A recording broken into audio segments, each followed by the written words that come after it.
The 2003-2004 Region 3 softball final had to be contested on a Sunday at Heritage High School due to inclement weather throughout that week.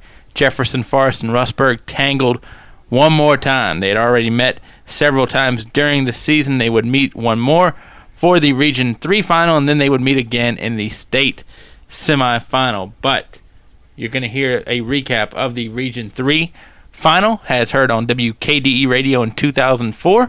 You'll hear from Gary Harris, Michelle Riddle, Krystal, Ellis, Wendy Almond, and more right here on the Sports Buffet podcast. The Region 3 championship game felt like the Seminole District title game. However, this one had a little bit more at stake. Rustburg battled Jefferson Forest at Heritage High School on Sunday. Both teams were already headed to the state tournament, so this one was not only for the Region 3 title game, but for a home game in Tuesday's state quarterfinal. The ball game was scoreless for 11 innings, with Allison Carter and Krystal Ellis both pitching great games. Carter struck out 9 and allowing only 2 hits, and Ellis struck out 9 and only allowed 4 hits. Krystal Ellis gives Wendy Almond credit because she says the camaraderie and the bond just helps her settle down. It's awesome. I love just getting on the mound and knowing that Wendy's back there with me. I think of Wendy as my sister. On and off the field, we're always together. We're always doing things together. She's just a heck of a ball player. She can play anywhere. Her bat, her at the plate, it's just awesome. She's just an all-around good athlete.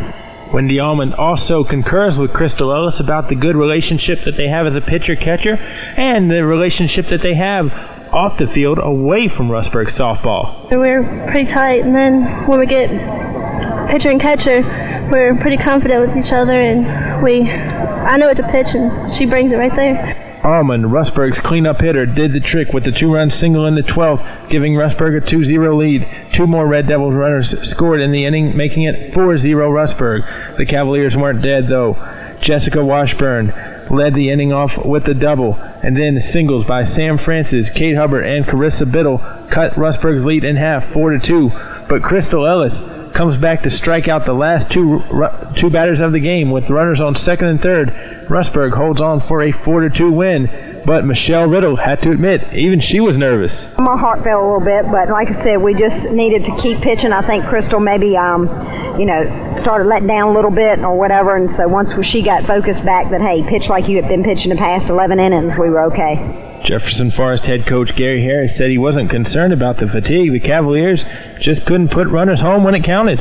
We practiced at least 3 hours a day, so fatigue was not a factor. The biggest thing was we had a couple opportunities we needed to score on, we didn't, and then we wasn't hitting the ball early. And we started hitting the ball a little too late. We was down 4 runs. We decided to hit. We had back-to-back hits, scored 2, but it had been nice when you run on second and third with 1 out to get them in then.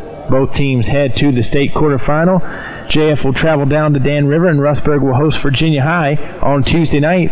Michelle Riddle says she likes being at home, but she'll give it a little bit of a road flavor as well before the game. We like playing at home now that we take our short bus rides out and about, but so I think it'll be an advantage. And like I said, we have some super fans, and I just love to have the support of the Rustburg community behind us. I think that's going to be the key. Riddle said she cannot disclose the location to where she takes her team. It's their little secret.